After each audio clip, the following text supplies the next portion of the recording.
Welcome to a special Encounters USA Project Camelot presentation.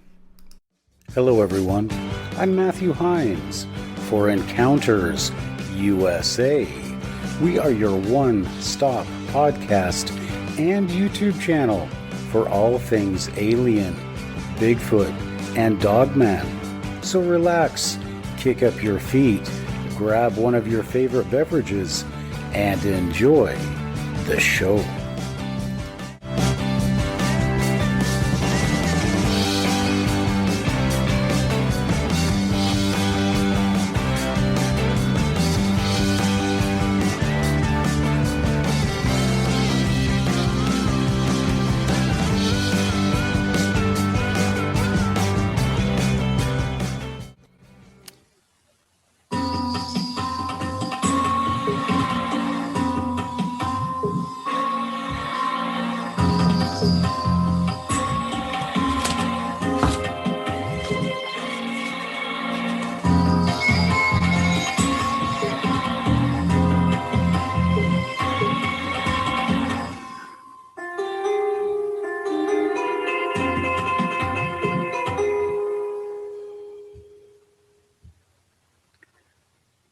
Hi, everyone. I'm Kerry Cassidy from Project Camelot and very happy to be here tonight. So we have Matthew Hines with us and Simeon Hein, two different last names, but they're quite similar.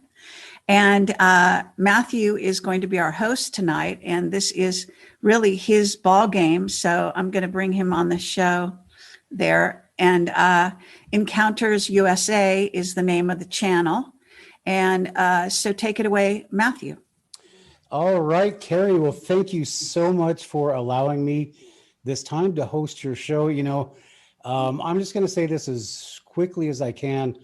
I started out like 5 years ago with Kerry, just a unknown guy, really didn't, have much of a podcast going. And I just want to say thanks to Kerry for kind of bringing me along. Over the years, she's been on my podcast. She's been on with other guests like Ron Moorhead. And every time it is just an honor that I can get somebody like Kerry, who's basically initiated this whistleblower thing. And I wrote a blog that I just put out. And basically, Kerry has produced an entire subculture. Over the years that she's been doing this. I think that without doubt, she's the most successful at it. And I cannot say thank you enough, Kerry, for letting me be on this show. So before we go too much farther, tonight, along with Kerry, we're going to have Dr. Simeon Hein, who is an absolutely fascinating individual. Simeon, can you just say hello really quick so we know? Hey, hello, Kerry, and hi, Matt. Thanks for having me here tonight. Appreciate it. Yeah, I had Simeon on. We're doing a podcast about Skinwalker Ranch last week, and I think Simeon sat there for 10 minutes before he got on, and I think people probably didn't even think he was on the show. So let's get a little bit of house cleaning business out of the way. The last time I talked to Kerry, it was like a couple of years ago. I think it was almost 2 years ago, and Kerry, you've written a book, and I want to hear a little bit about that. Can you talk about Rebel Gene for a little bit? Sure. Do you want me to talk now about it? Well, I'd just like to know when did it come out, and what was your inspiration for it? Okay. Well, it came out in actually Valentine's Day of 2020, and then I had to do some tweaks to it. But I think, and then we got the sort of paperback out after that. So that was the ebook first. It took me years to write, and it's gotten a really amazing response out there, I have to say, which is really thrilling to me, to put so much work into something. And I had no idea, because I cover, this topic, mainly the secret space program, where we're headed as humanity, and various things in it. And it's a huge topic to deal with. And I've had I've done over 1,000 whistleblower and non-whistleblower, authors, investigators, various people, but about over 1,000 people, and even more on radio. So to take all of the knowledge was my objective, to take all of the knowledge and gel it down in such a way that people could come in to read my book and then feel that they really are launched into understanding what's really going on in the universe, so to speak, or at least on the earthly side of it. And so that's kind of what I did. It's like I said, I'm very, very touched by the good response. And that's, what can I tell you? I talk about the provenance of information that I get. I talk about things that happened in Project Camelot, specifically with me, my original partner, Bill Ryan, going way back in history, because now I've been out this for 16 years.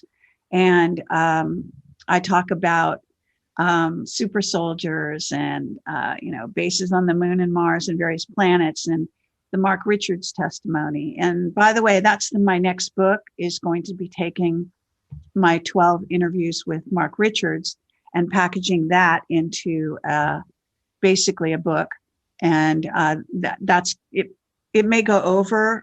You have sort of a limit in how big the book can be. So I'm not sure yet if it all fits, like, in space wise, but in theory, it'll fit into one book, and that'll be, I think, really amazing. But things have been so crazy lately that I haven't had time to actually finish that book. So I have started it. So I'm not sure, because if you ask me a direct question about the book, if you read it, or if you didn't, then maybe we can talk another time after you read it. Okay. Yeah, I have another podcast. This is a great time to just go ahead and plug that. I have a podcast called Books in Hindsight. And of course, as being an author myself, I interview authors. And so, yeah, I'd love to have you back here and on Books in Hindsight. Now, before I get over to Simeon, who is also an author, Kerry, I just wanted you to see, we kind of discussed this a little bit. I don't know if you can see my background here. Can you see this? Oh, yeah. These are designs that I asked Kerry. I wanted to do this years ago. I wanted to come on the show and have an I Heart Kerry Cassidy shirt on. And but over time I said, why doesn't she just sell these? Anyway, we're going to talk about it. If you like these shirts, if you would buy one, leave a comment on Kerry's thing, and I will sell them, or Kerry will sell them. But I know there's enough people out there that love Kerry and would wear this shirt to show support for her. So it's out there. It's really up to you to pressure Kerry to let me sell them or to have her sell them. And Kerry, you also sell stuff on your website, correct? Well, yeah, we have caps and things like that, but I can't possibly sell it. That would be so egotistical to sell a sweatshirt like that. So I can't do that. But if you want to do it, it's your choice. That's up to you. Absolutely. And the profits will go. I will take some and send the rest to Kerry to support her. So anyway, it's out there. You can check it out at encountersusa.com. I'll go ahead and post them. Okay, so I just thought I'd share my book. I think you can see it here. This is the book cover. So can you see that? Yep. Okay, and then just because I have it on hand, I'll just share the actual Amazon, so you'll see. And it gets more or less 5 stars. I still have my trolls in there, but so that's that situation. So yeah, Kerry, unfortunately, when I did my screen, you're actually here. Your book is here, but I don't think you can see it very well. So sorry about that. And thanks for showing it. No worries. Well, yeah, authors, you're always welcome on Encounters USA, and we're always going to do whatever we can to support you. So another amazing author is Dr. Simeon Hein. Simeon, let's just say, first of all, you have 2 books and you have your remote viewing course. But let's talk first of all about Black Swan Ghosts. Sure. A little rundown. And as you're listening to this podcast, this is not a book review show. everything that we're talking about now is going to be what we're talking about as the subject matter of what people have reported from Antarctica, of what's been going on Mars, supposedly. So everything that Kerry and Simeon have published all relate to this. So I just want to make sure that you're aware that in this small podcast, this is like the tip of the iceberg, and the information is there in these people's books. So Simeon, talk to us about Black Swan ghosts very quickly. Oh, well, thanks for having me here tonight. Actually, it's 3 books, Matt. I have another book called Planetary Intelligence, but we'll talk about Black Swan ghosts. I wrote this book because I came across a lot of evidence. I come from an academic background. We went to the same university, right? WSU, Pullman, Washington, spent many years there, taught there as an assistant professor. This was back in the late 80s, early 90s.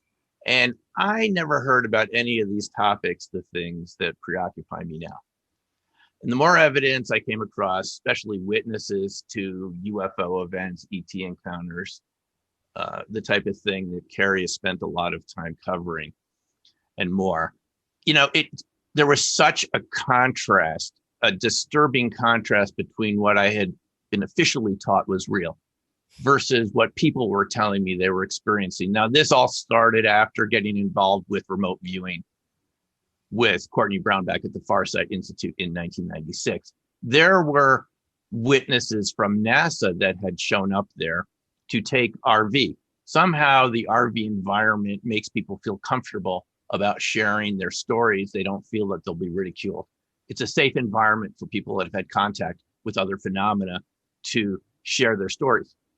And I met some of these folks, and they're very credible people. One had been a shuttle astronaut. He was a civilian astronaut. They actually never go into space, they train, but they actually never fly because NASA trains many more people than they actually send up. Civilian astronaut. Then there was another fellow there named John, who had been responsible for transcribing 16 millimeter film onto video of the moon, of the NASA 16 millimeter films from the space missions, the moon missions. And he said, we talked so many times, he said it was very clear that there were structures there. He even said you could probably see them with a good telescope from Earth.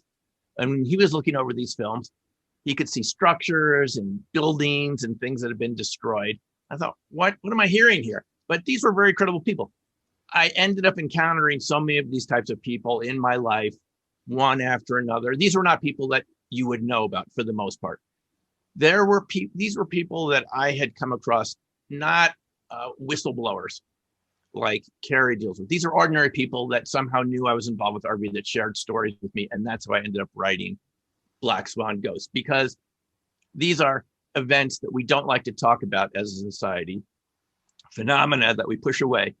Mm-hmm. And we make them almost ghostly because no one wants to talk about them, but they have a potential black swan effect, like a black swan event where something happens that has really disproportionate impact on our society, which at some point it's going to if we keep ignoring it. So that's why I did it. Thanks. Okay. And then jumping over to Opening Minds.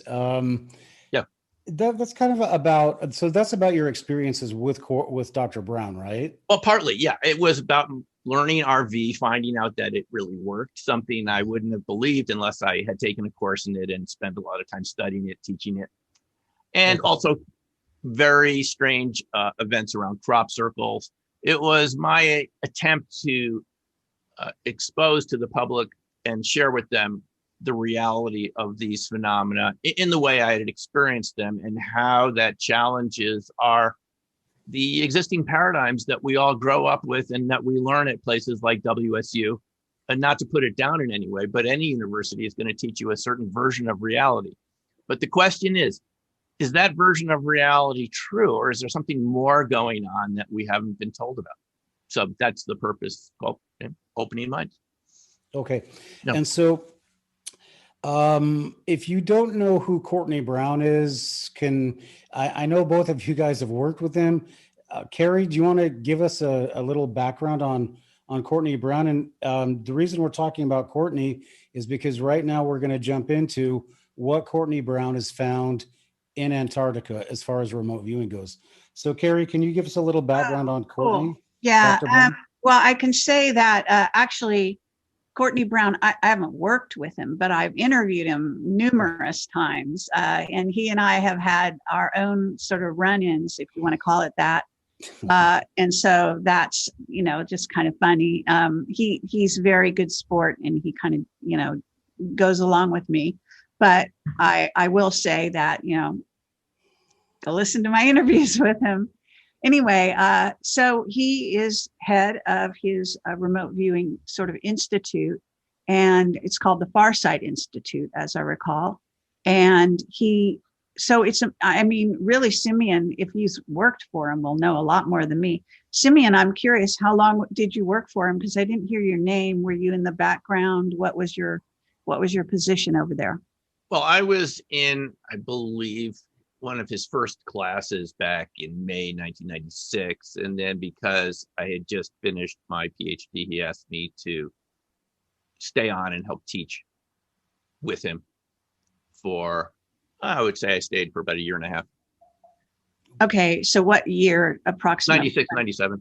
Oh, that's quite a long time ago. Okay. Oh, yeah, quite a long time ago. Yep. Many moons. Okay, So, Simeon, fair enough. And so Courtney Brown is like the handler, if you will, of a number of remote viewers. And those remote viewers, I've also interviewed several of them. And I've seen and looked into a lot of the incidents that he's looked into. You're talking about Antarctica, Matthew. So is this a new remote viewing that's been done? And do you know the name of the remote viewers involved? well, okay. Let's stop for 1 second. I want people to understand where we're really going with this. We are going to go, I got in touch with Kerry because I saw Linda Moulton Howe's video on Antarctica, aliens under the ice. And I said, well, I've heard so much coming out of, from different things, different people, about what's going on in Antarctica. So I want to find a credible person. I mean, I've heard that there's Egyptians down there. There's tall aliens. They found like a lost civilization. They found so many things down there. Well, what's the truth? So where I get in with Courtney Brown is that his remote viewers seem to really kind of make the most sense. So they remote viewed a spaceship. Simeon, are you familiar with that? No, I'm not. I've seen a lot of the Farsight videos that have been put out over the years. Okay, before we go any farther though, Yeah, I'm not familiar Kerry and with Simeon, between Kerry and Simeon, and I'm gonna vote in favor of Dr. Brown. Is this credible? Can we believe this stuff? Is there any seed of truth that with what they're doing, in your opinions? Well, I lean more towards targets that can have verification, and the issue with doing targets like what you're talking about is at the end of the day, we don't really know unless we send someone down there. Let me just show you one example of that right here. This is a little binder I put together of types of targets we do for training purposes, not these esoteric targets. Right. You give them a picture of the target, and then if the session goes, in a successful way, they're able to reproduce the picture. Can you see that? Yeah. They were able to draw it. Do you have something going on in the background, like some kind of Private. background thing going on? I Because think it's turned on, but if you could turn that off, because it's got all this, it's jumping all over. okay, I'll do it. I'll do it in a second. Here's a picture of a jet. It's kind of and hard to then- see the picture. And then you guys know what RV is. And for any people watching, you're describing something you haven't seen yet. Right. You won't see the picture until you're done. So I could go on and on with these types of targets. These are verifiable targets. Now, the idea is we already know what these targets are. But Race Simeon, cars. this is Simeon. I'm and going to have to planes. stop you right there. Yeah. This is the problem I have with you. You're always bringing in science. Every Well, let me- time I try to have a Let discussion, you me, always want proof. no, well, guys, you have to walk before you run. And So with the way the military trained the viewers, And the way Ingo Swan, who created the system that I learned, you start out with verifiable targets, and then let me finish. You gradually progress to other types of targets that will be useful to who's ever actually having you do the viewing, whether it's a friend or people looking for someone, or in the case of the government program, the intelligence agencies that are using it for psychic espionage. And so you progress from these verifiable targets to targets that are less verifiable, or you have other means of verifying it, maybe with satellites or human intelligence or other types of assets that you would have to corroborate the viewer's stories. So with the type of target you're mentioning here, you have to leave it in a gray box, because that's Stanton Friedman's phrase. You can't confirm at the end of the day without more information. And that's what Ingo would call it. So that'd be my stance on it, Matt, like it or not. It's these targets I've done so many of these too. They could be correct. You have your viewers that are so accurate, and then you give them a UFO target or something in the distant past or in the solar system, and they get this amazing information. And you would like to believe that because they were accurate on all the other targets you gave them, this has to be correct too. You just don't know until you have something else to verify it with. Actually, so it just has to remain in the unknown category. Could be correct, could be not. Without more information, we don't know. Although that, first of all, Ingo Swan, he remote viewed, forget what it was, some kind of satellite around Jupiter. Maybe it was Jupiter.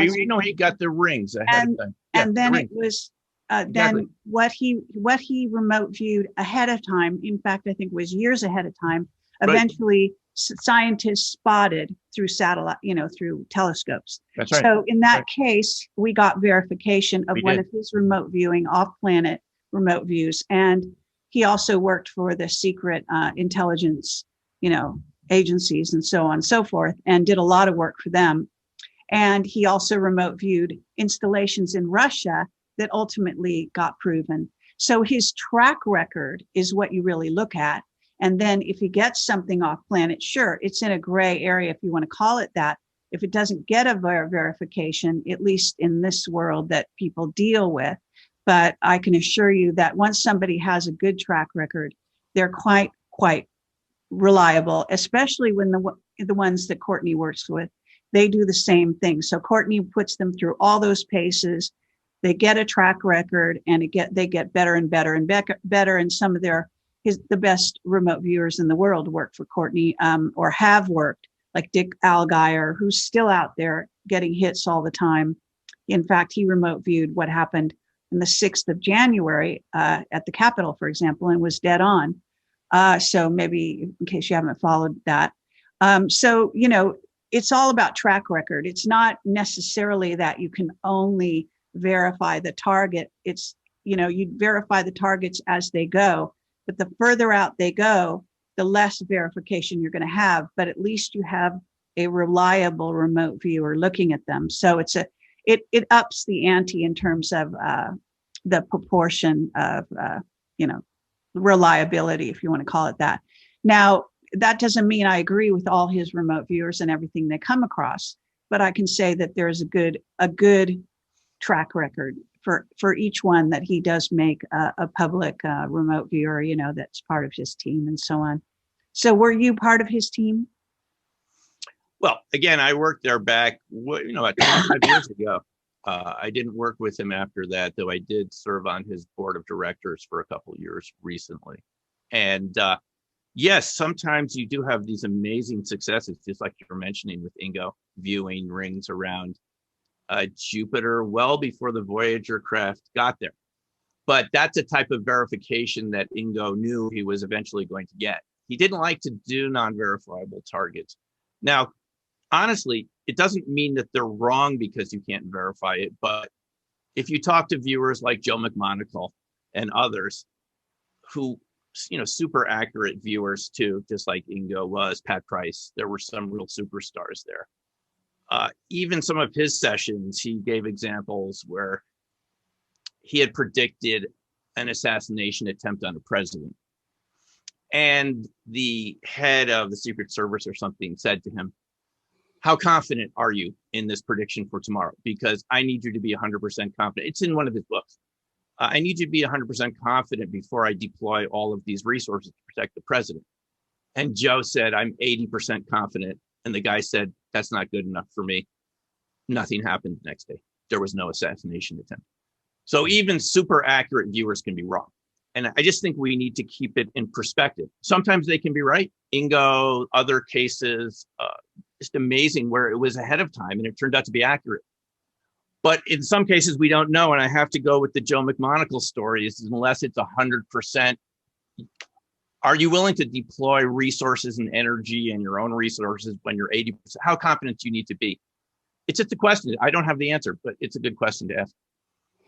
Okay, can I jump in here? Because Sure. Somebody, and thank you, Kerry, for saying what you said and kind of vouching for the Institute, because really the government makes sure that there is no way to verify it, right? That is the problem. There is no way to verify, especially what we're talking about today or tonight. So, I mean, with Simeon or Dr. Hein, No.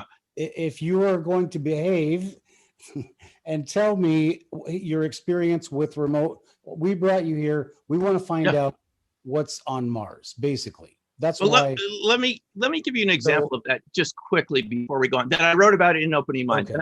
And the next time you're talking, Kerry, I'll turn off this background. I realize it's a kind of a hybrid background. The hailbot incident. Do you remember this? Yeah. Okay. I was involved with the hailbot viewings. One of the viewers happened to be at my residence, and we were called to do one of the sessions. It was blind, so we didn't know what we were viewing. I knew the target, but the viewer didn't. And she did not get anything following the comet. She got a lot of things related to comets, but she didn't get an object there. Mm-hmm. But the story that got out was that we had seen an object following hailbot, something 4 times the size of the Earth. You're familiar with the story. And people ended up taking their own lives in that cult, the Heaven Gates cult, over this. So it's very important to me that from that story alone, because people are very sensitive to this information, and it's important information, that it be accurate, just so you don't have people doing extreme things. Because when hailbot showed up, there was no object following it. I looked at it with a telescope. There was nothing there. So you can also create storylines, folks. I just have to tell you this from someone who's done this. I still teach RV. I've been involved with it for 25 years. You can create storylines. You can create group storylines. But sometimes you create very accurate stuff. So it's just a mix. That's all I'm saying, Matt. Okay. It's just a mix. Okay. Well, let's just, Kerry, do you have anything to add to that? Because I want to put on our parkas and get on down to Antarctica. Sure.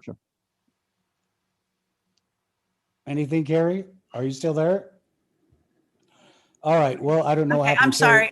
I thought I was muted.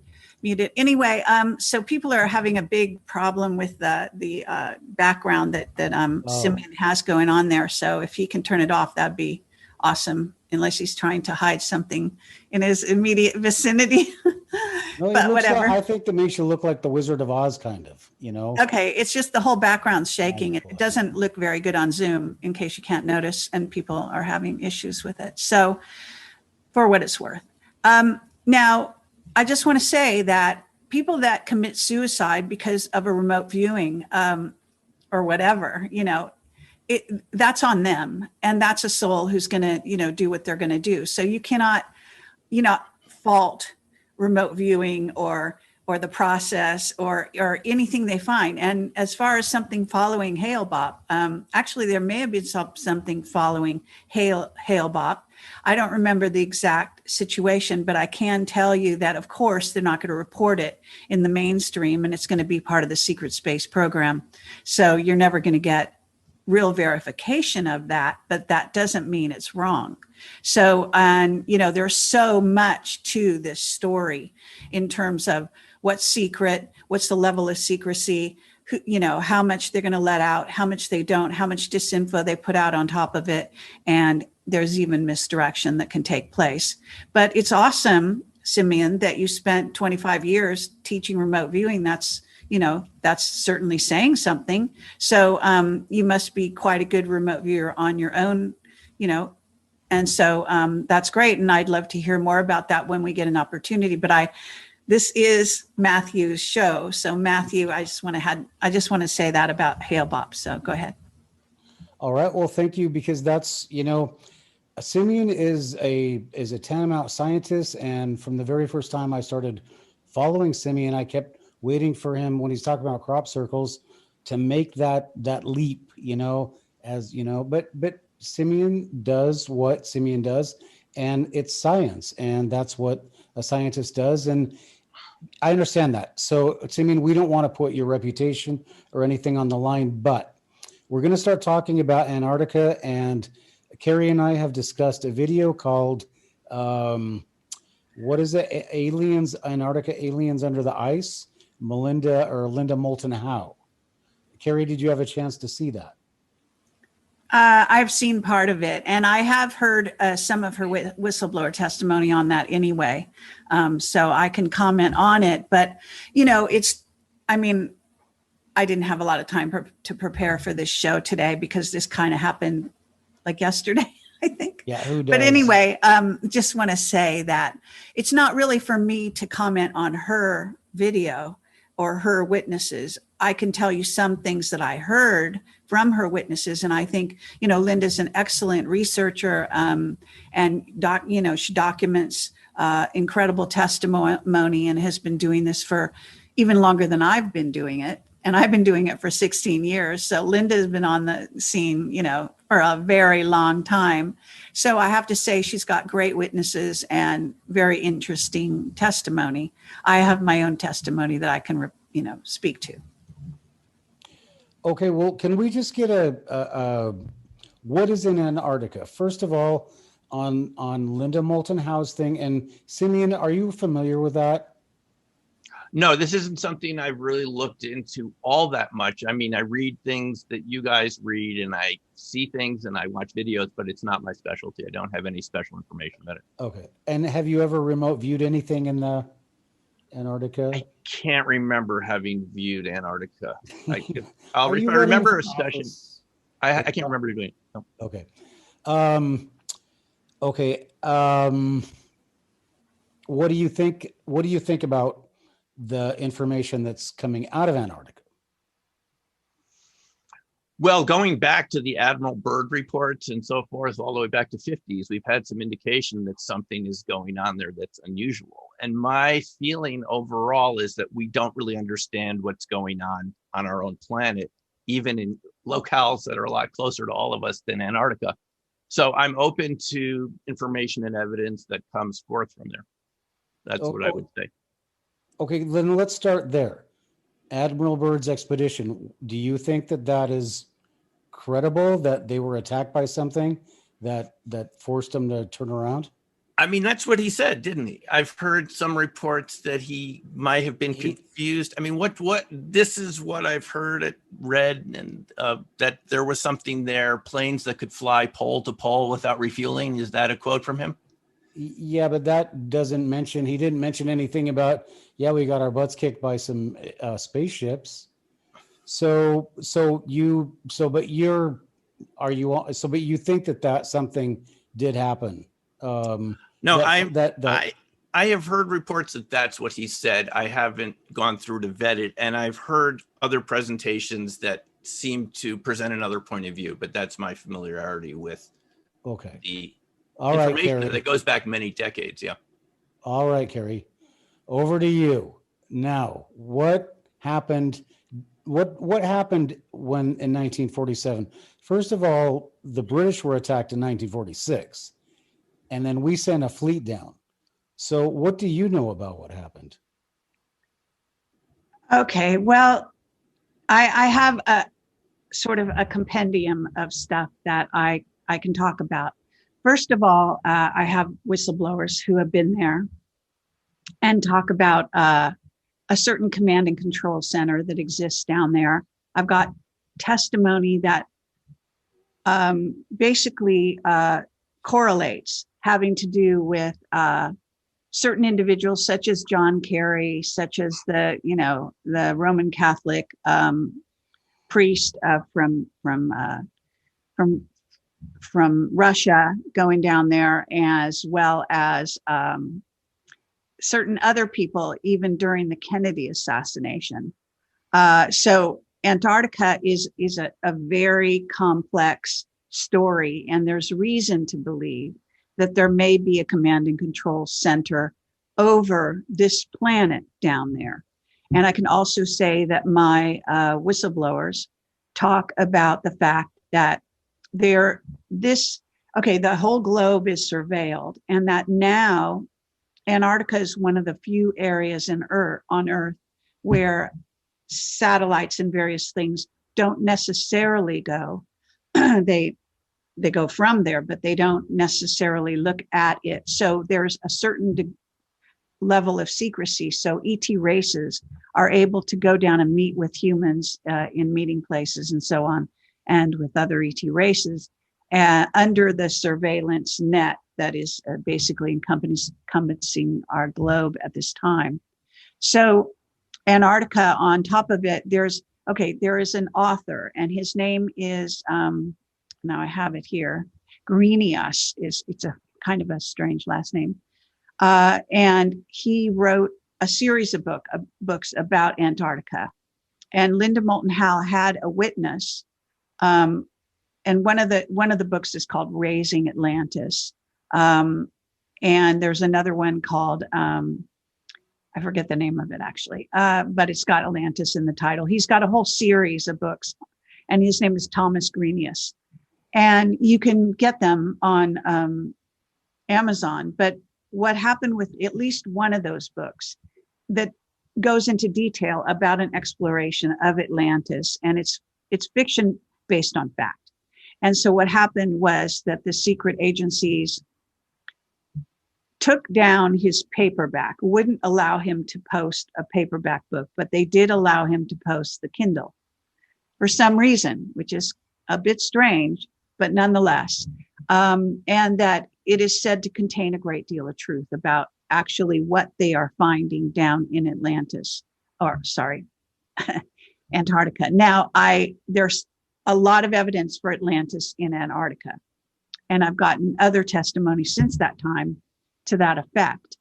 But it's not specific. It's not that specific. So, you find these things, monuments, and there's a whole city underground, and they're basically going there because this is the last time that ETs and humans walked on the earth together, with full, being conscious, was in Atlantis. So that's in essence what's under the ice in Antarctica. And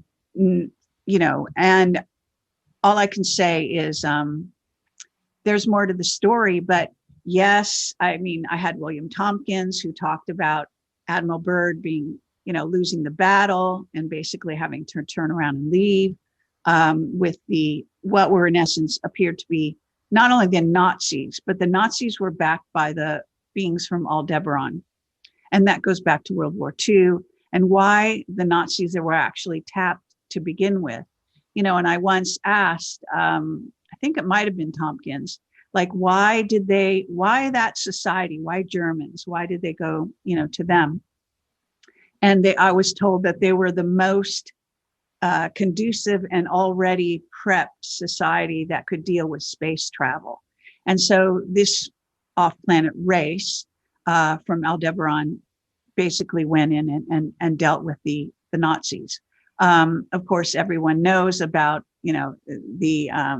the real society and Maria Orsich and all of that. So then there was also the Pleiadians, according to William Tompkins, if you want to believe his testimony. Now he's I don't know, I can't remember. He was something like 94 years old when I interviewed him. I interviewed him for 3 hours. He went on Gaiam TV, for episode after episode, but in 3 hours, I got an amazing testimony from him. Enough that when I was supposed to do my second interview with him, he got a call the night before, basically telling him never speak to me. Wow. And then he called me and said, never call him, never speak to him again. And all I'd done was make a second interview. You know, so I know that what he was going to talk to me about was actually, you know, the pedophilia and how rampant it is on planet Earth now, and so on and so forth. And that is, of course, now making it to the surface, the Epstein story, and so on and so forth. So, you know, in essence, and Bob Wood, Dr. Robert Wood, who worked for TRW for God knows how long, was the editor on William Tompkins' book. Mm-hmm. Now, if you understand anything, you would know that Dr. Robert Wood would not be wasting his time with William Tompkins. And they were both Navy, by the way. And the Navy was basically handling Tompkins and bringing him forward. And he was hoping to get reverse aged and for himself and his family in exchange for his doing his sort of duty by disclosing a certain amount to the people out there. So this is really what went on. So when you get back to Atlantis, I'm afraid that I don't have, interestingly enough, I don't have people who have come forward to talk about Atlantis the way Linda has. Okay, now you have to look at that and say, well, why did those particular people decide to go with Linda?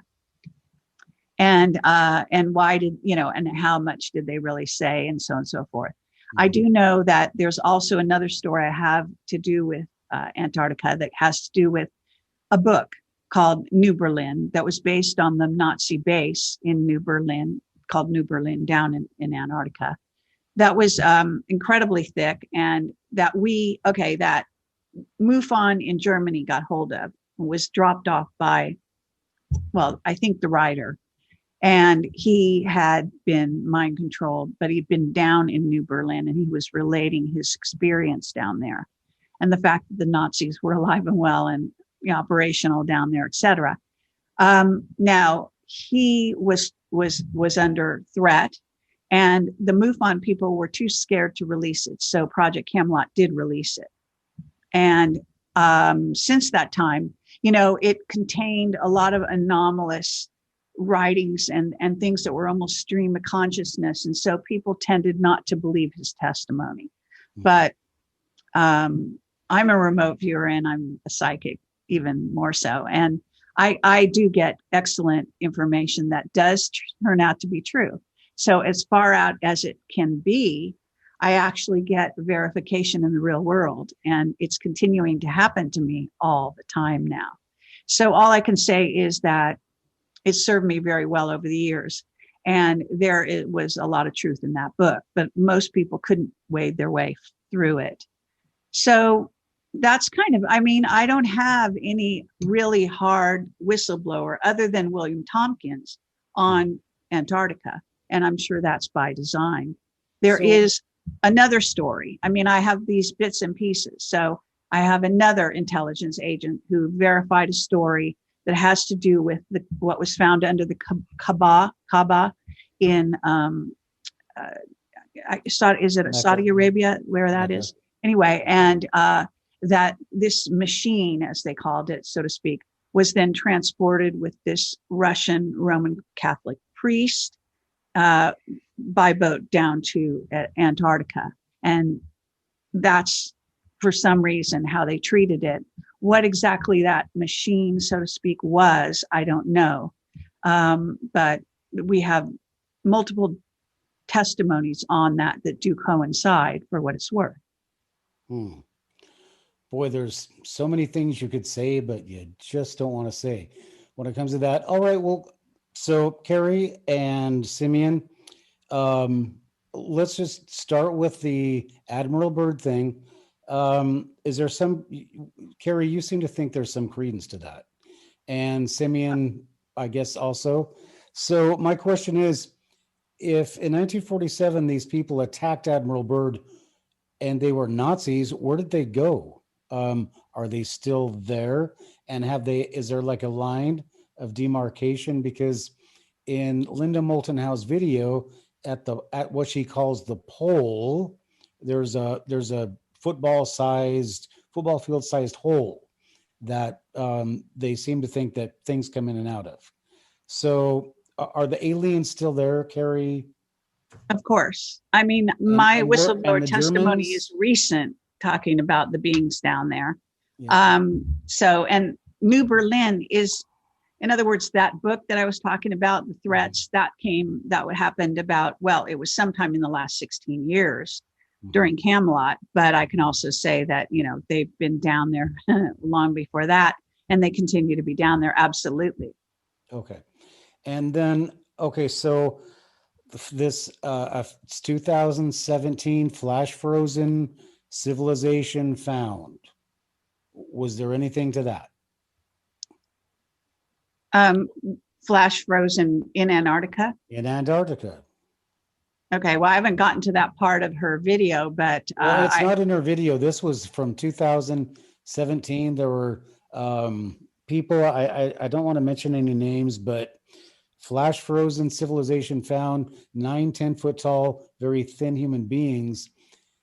And I guess this is where, if Simeon, do you have any comment right now about any of the findings? I mean, we've had a octopus under Lake Vostok that seems to think for itself and attack divers. And Linda Moulton Howe, these special ops guys were inside this structure that was definitely not built by us. And Courtney Brown and his people remote viewed a spaceship, a UFO that was shot down, dead aliens inside, that's sitting there under the ice, and that they're looking at right now. So do we buy this or not? Again, I've heard presentations. I think I remember hearing Paul Stonehill talk about the diving incidents at Lake Vladivostok. I've heard it. I haven't investigated it for myself, but I just would say one caveat here. When you do remote viewing, you can end up unintentionally viewing parallel realities. They could be real in a parallel reality that we won't encounter. Doesn't mean it's wrong. It just means it's not our particular timeline. The strength of RV is it kind of gives you this omniscience to see beyond your own particular, place in space and time.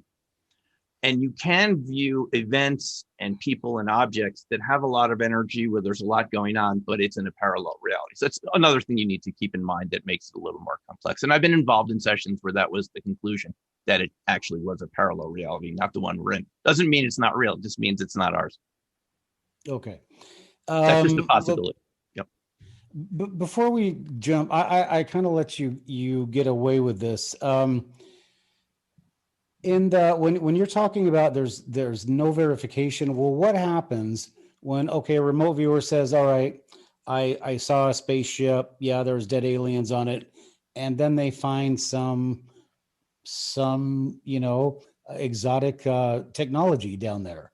Isn't that kind of reaffirming the remote viewers thing? I mean, they say it's like a magnetic anomaly, it matches stuff.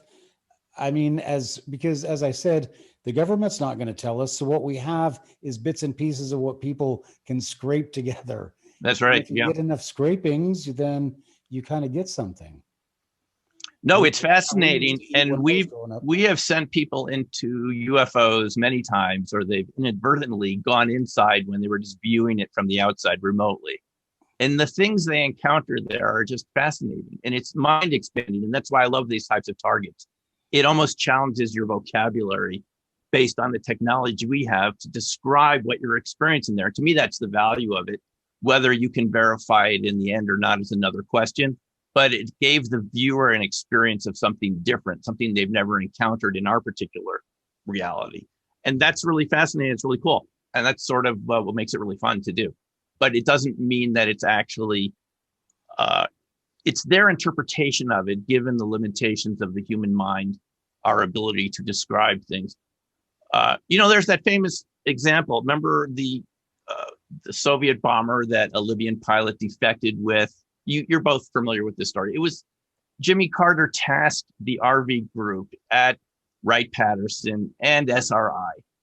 They were called up to find this missing, that was a backfire bomber, Badger bomber, whatever it was, because the electronics in there were so valuable. And they totally nailed it. That's verification. The viewer said, it's here. The cue was a plane went down somewhere in Africa. At least that's what Dale Graff told me. That was the cue. He was involved with the project. And they narrow it. Africa's such a huge continent. They get it, narrow it down. They get it, and they send the Delta Force team in there. They're just like almost right on top of it. And to me, that's an incredible accomplishment. But that's a type of verification you get. We don't all have those resources available to any of us as researchers to send someone over to Antarctica to look. So it just has to remain an open question in my mind. All right. Okay. So, and not to cut you off, but let's just establish this. And I think that you would back me up. Courtney Brown, and I think Kerry will back me up as well. Courtney Brown learned from Major Ed Dames, right? That's correct. Major Ed Dames was employed by the U.S. military. The U.S. government had enough faith in people like Major Dames and Joe McMoneagle that they spent a lot of money investigating what they said, right? Or as you say, confirming what they remote viewed. But let's just establish that, and Kerry talked about track records. These people have track records. I mean, so why I'm saying this is because now I want to go to Mars and I want to go to Joe McMoneagle's testimony. So Kerry, anybody? I don't want to sit here and tell everybody what they already know, but what is your, I guess we'll start with Kerry. Kerry, what is your take on Joe McMoneagle's testimony? And if you don't really remember, that's fine. There's a lot of detail. Actually, I don't remember his testimony specifically. I can say that basically I've read one of his books, maybe two of his books, but he's very, very good. I don't know. He didn't seem to do that much testimony off planet as far as I remember, but maybe it's just not public.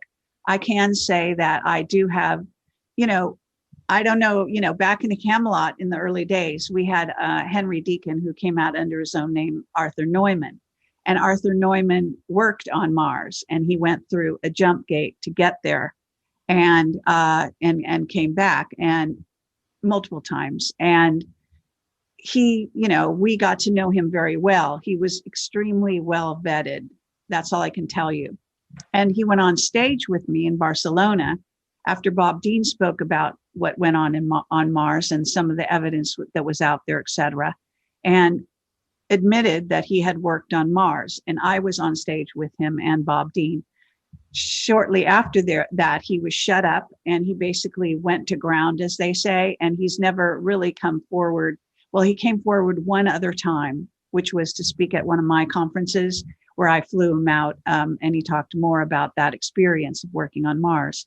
So I have a testimony that's recorded that's on Vimeo on one of our conferences called Time Travel in Other Worlds that a lot of people have maybe not seen, but it costs all of $3 or something. And we also have the testimony, of course, of Bob Dean, who is a whistleblower going way back for multiple years, talking about, what was going on Mars, the bases there. We've got Randy Kramer talking about his experience working and fighting aliens on Mars. And I've met Randy and interviewed him, and he is the real thing and still works as a Marine, and so on. So there's a lot of testimony about Mars. And what can I say? I've also remote viewed both the moon and Mars at in a small amount. And at least, and I took a class from Ed Dames in the very early days, just one class. And he said that I was correct in what I saw on, I think that was on Mars.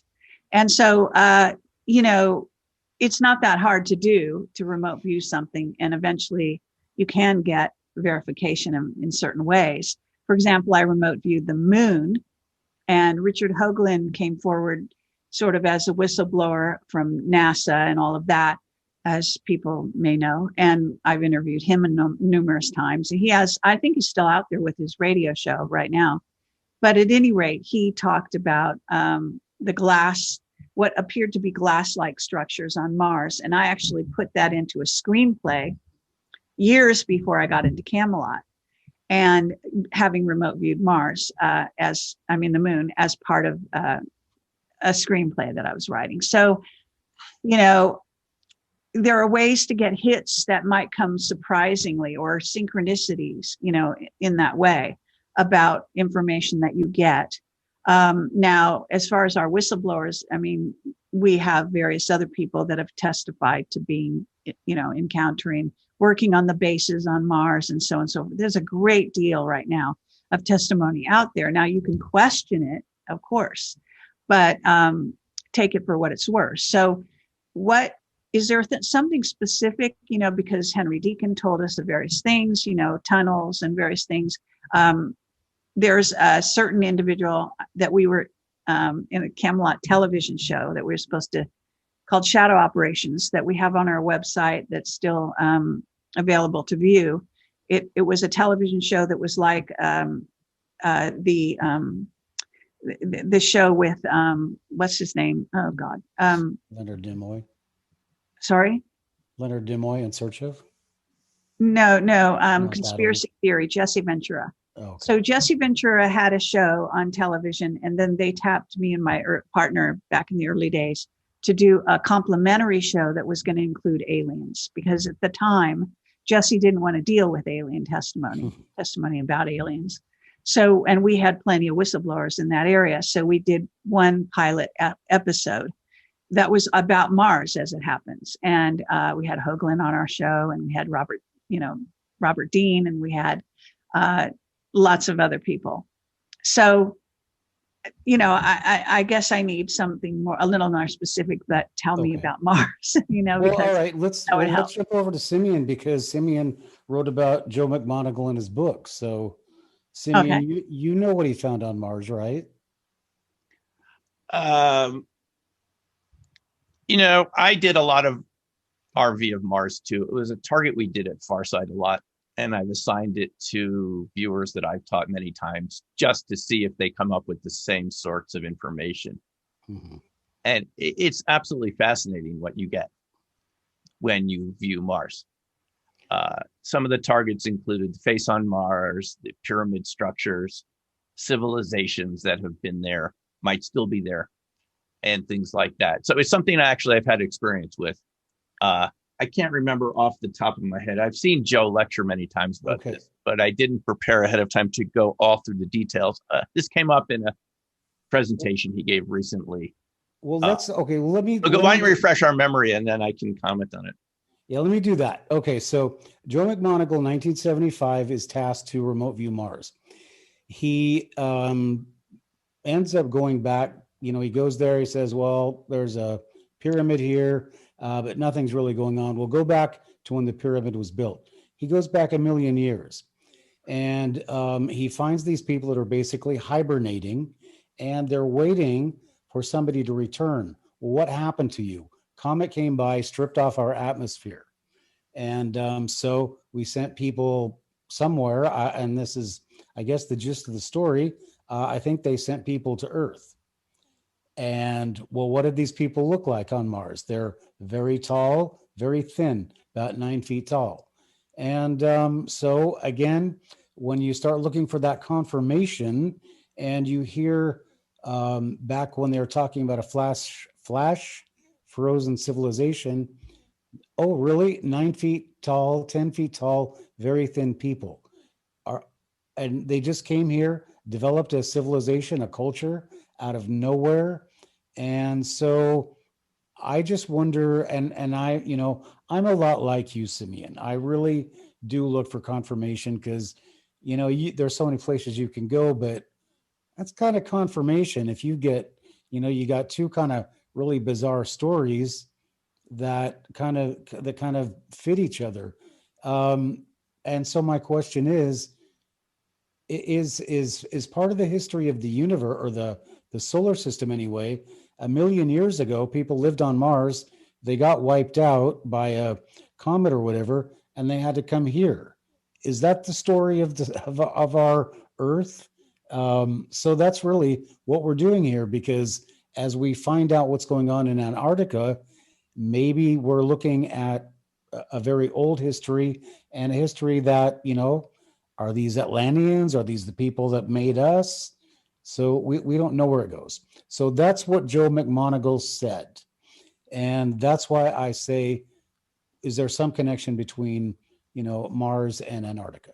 So any thoughts? Well, I also want to remind you of our testimony from Bariska, the boy from Mars, who at less than 7 years old started telling his mother and everyone he knew that he was from Mars and that he had come here, that they were teleported here, and that they'd been in a war and they had been trying to turn Jupiter into a second sun, which in some places in the secret space program, they have actually talk about trying to do that even now. And they, I guess, failed at that time. But yes, they were wiped out by war and a civilization that, they use planetoids as like bowling balls to like crash into other, and that's, also what happened with at least one of the sinkings of Atlantis, as well as what went on in Mars. And so it's said to have gotten rid of the atmosphere in that way. So, he actually had all kinds of recall about being a soldier on Mars, this little kid. And then he started walking, he went around the streets of this small town, and his mother testified that he had no way of having gotten this information from anywhere else, that, and they were quite poor and they didn't have access to, this is years ago now in Project Camelot, back in actually 2009. So, and I interviewed him when he was turning, I think, 13. So he had been, he was growing out of that, and he still had his memories, but he was starting to become part of like the regular world around him. And I don't know what's happened to him since then, but I know he had a handler back then who was a scientist. And his name was Witkowski, I think Witkowski, if I remember, but I could have that wrong. But it's on the video, and that's actually the most famous Camelot video. And we went to Russia and interviewed him in person. So that's the first video I ever saw of yours. Okay, so just wanting to say that he was considered kind of a national treasure, if you will, and kept very close at hand by the Russian government. So even to this day, since he hasn't come forward again, by the way. So yeah, I mean, there is a lot going on Mars. I can say Duncan O'Finian, the super soldier, didn't talk about anything directly with Mars other than to say that he recalled Mars very well. And for some reason, it would get him on very emotional when brought up in a conversation. Mm-hmm. And one wonders if that was because of their civilization was at that point destroyed, the surface civilization, by what happened. And there is lots of evidence that the Anunnaki, one branch of the Anunnaki that had been coming to Earth, also went to Mars. And I think that actually is the Marduk portion of the Anunnaki, not necessarily the best leader, by the way, a very diabolical individual, but nonetheless. And there was evidence that he came here, was returned to Earth, and perhaps he's even here now. There was evidence that he flew in over these certain islands out in this area in the Pacific. I forget what it's called, and that Obama was there. And then they had a meeting in Africa that was attended by a lot of heads of state. So there's a lot to do with Mars in our civilization, and the Anunnaki. That's what they're called, the ones that are the 9 foot tall certain beings, mm-hmm. related to that. Mm-hmm. And there's a direct connection between Cydonia on Mars and the Giza Plateau, as you may know, and so on. So, okay. So yeah, there's a lot of different places that we can go. The guys that Linda Moulton Howe interviewed, Spartan 1 and Spartan 2, describe these people kind of like the Anunnaki. And I'm not a real Anunnaki expert, but I understand they're tall and that they're physically stronger than we are. They're bigger than we are, and they seeded us.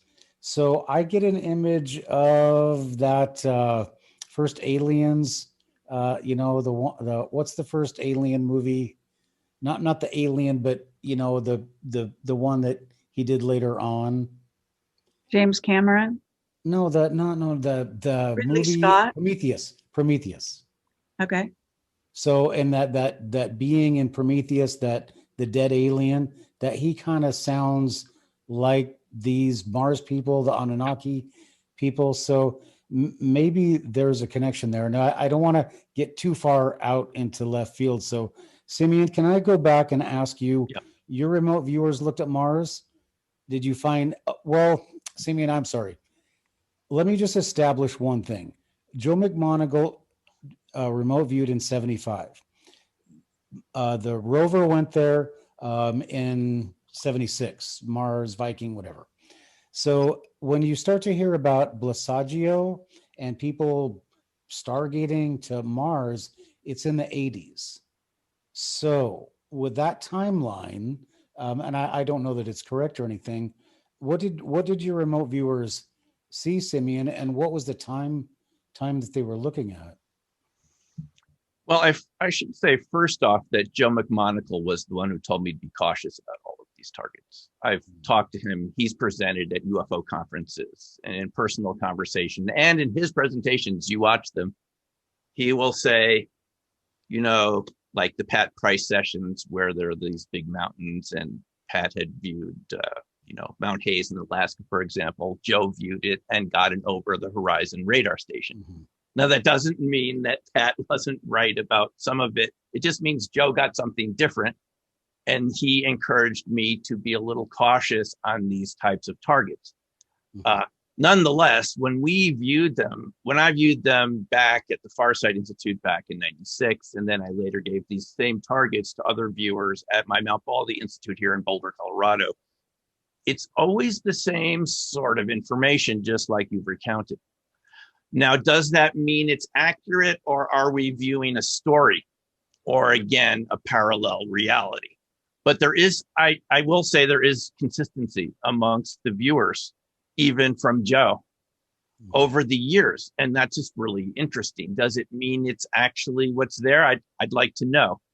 Just as an example, very quickly, the reason there's a crop circle in the front of my book is that was a target that we viewed in 1996 back at Farsight, before I even knew what a crop circle was. When we were given the target feedback, I said, crop what? What's a crop circle? So I went over there the next summer with a fellow named Ron Russell, who was giving tours. And lo and behold, we found lots of anomalies in and around crop circles, which keeps me going back there to this day. So this was something that I could view. The session revealed a lot of really strange sorts of information, energy, realities that I couldn't make sense of. So I say, my idea was, let's go visit it. And in visiting it, we had our cameras stop working, compasses spin around, all sorts of interesting things, even in the ones we later made ourselves as tests, just for scientific reasons with the farmer's permission. We still had strange things happen in them. So that's a case where you could view it ahead of time, get the feeling there's something anomalous going on there. You go all the way over there, you check it out, and it confirms your session. So that's the sort of thing that really ultimately needs to happen to have, 100% confident in your session, Matt. Mm-hmm. But until then, it's just very interesting, and you can give more viewers these sorts of sessions, see if they get it, and wait for the evidence to come in. At some point, it will come in, and then we can find out. Okay, but that was well, Captain Mark Richards has been talking about Mars for many years, and he has been a member of the secret space program for since he was a boy. And his testimony is all about going off planet. And, Mars would just be one of the many planets, and that we are colonizing the moons of Saturn, for example, and other places. So, in other words, the testimonies that I get on the secret space program side would say, duh, we have a base on Mars, duh, we're doing all kinds of stuff there. It's not only confirmed, it's a reality.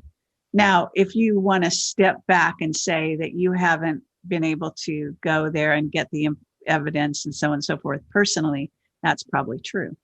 But just for what it's worth, once you start listening to certain people and you start getting, you're even saying, a compendium of information that does coincide, and these people don't know each other, okay, and they aren't aware of each other's testimony and so on and so forth. And so kind of being a centralization point for these 16 years on this and very, very many other topics, I can say that a lot of the testimony comes into me, and then I'm seeing all the similarities in the testimony and the correlations, et cetera. So this is basically the best we can do at this moment without ourselves going, there. But it's so plentiful and so and the witnesses are so impeccable that they're, I would say it's a done deal. But in your world, it might still be in the land of maybe it's real and maybe it's not. Well, wait a minute, Kerry. I'm not gonna let you save Simeon because, all right. So you said that Joe McMoneagle. I asked you what you found first of all, and you skirted around the question with your caveat. And Joe McMoneagle said, "Oh yeah, be careful about what don't put too much credence in it." Well, a year later, after Joe McMoneagle remote viewed a pyramid on Mars, how crazy is that? Viking found the same pyramid on a crater. So he obviously got his confirmation. So, Simeon, do you want to tell us what you found on Mars? Well, yeah, first of all, the viewers that I've trained, I deal with the public. These are people that just come in off the street that are interested in this topic. These are not people that are necessarily of Joe McMoneagle or Ingo Swan's caliber. Okay, these are just average people. So we need to take that into consideration when we look at what they got. But they got sort of similar phenomena, another civilization being there, something happening to the atmosphere, perhaps from an asteroid. I didn't have time to review the sessions before our interview here because I wasn't, I didn't know we were going to be talking about that. But my recollection is that what they got is very similar to what many of us have, viewed over the years. But having said that, it was Joe McMoneagle, when I asked him about this, I said, there's so much consistency amongst the viewers. He said, it doesn't matter, it can still be wrong. That's what Joe said. He gave me examples from the military program where everyone viewed the same thing incorrectly. You can end up getting what's called telepathic overlay. You end up viewing the monitor's mind. I'm not saying that this is happening in this instance, but as a scientist, I need to consider all the possibilities for what's explaining the consistency of the data. That's another thing that needs to be taken into account. And it was Joe who was the one who actually reminded me of that. All right, that's it. Simeon, let's go to something that is a little bit more tangible. Sure. The Phobos missions. Yeah. Okay, so no remote viewing here. Got the photos. Two missions sent to Mars, and one of them blinks out right before it takes a picture of, I guess, Phobos. I guess is that right? It was taking a picture of Phobos. Yeah, it was taking a picture of Phobos, and there's a huge craft in the photo before it blanks out. That's what happened. Yeah. Okay, but not only that, also before that happened, a picture of Mars with a huge craft in shadow, and then the heat signatures of something underground. Okay, so does our remote viewing is any of that stuff confirmed by this physical evidence? Well, what you could say is it's just consistent with the physical evidence. I don't think you can say it confirms it. And the reason is, Matt, and I think you can understand this, we have a pretty high standard in science of repeatability, and we need to have that. I'm not against that. We have evidence that points in that direction. We have the photos from the Phobos craft that was, the Russian craft that was taking the pictures, and then it goes offline. I remember viewing this target myself. It was one of the targets we were given. What happens? Yeah, you get things that are similar to what we've been told happened there. that a craft interfered with one of our space probes. I wouldn't be surprised. I mean, I'm sure those things happen. Is it absolute confirmation? I'll never say that without more sessions. What you need to understand is that to do RV takes a lot of resources. Ideally, you would like to have many viewers view these targets over a period of time under controlled circumstances to really see what they're getting. We don't all have those resources available to us to just have viewers view this over and over again. So you do it over the years with your groups of intermediate and advanced viewers. And it's really fun to see that they come up with the same sort of thing. If it turns out to be true, I wouldn't be surprised. I just can't go there beyond that 60, 70% level of confidence. That's all I'm saying. Okay, well, I can say that Henry Deacon, Arthur Neumann, talked about Phobos containing a command and control center where Anunnaki were working alongside our humans in the space program. That's his testimony. Now, and that's, again, many years ago, actually right around the beginning of Camelot. So you could say not 16, but 15 years ago. And then on top of it, there is an actual history of spacecraft getting close to Mars and either being shot down or having something go wrong with them so they can't complete their mission. So there's also that. So, and it's beyond, when they do, ratios and percentages of possibility, it goes beyond that. So something is going on up there, I think you might say, if you want to look at those that type of evidence rather than whistleblower testimony. Okay.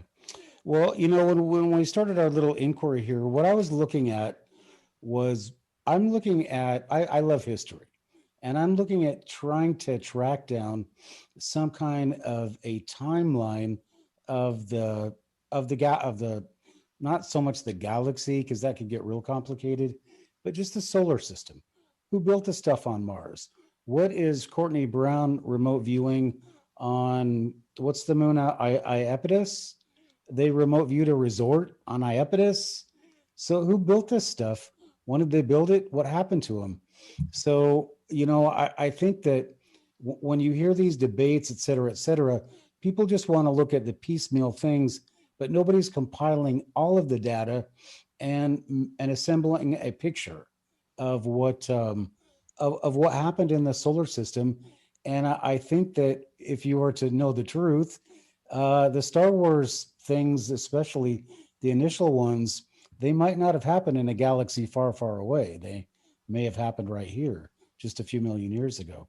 So anyway, Kerry, I've had a wonderful time. I certainly don't want to keep you. I don't know what your time frame is, but I think now would probably be a good time to stop the show. Before we go, I would really like to thank Kerry for having me on as a host.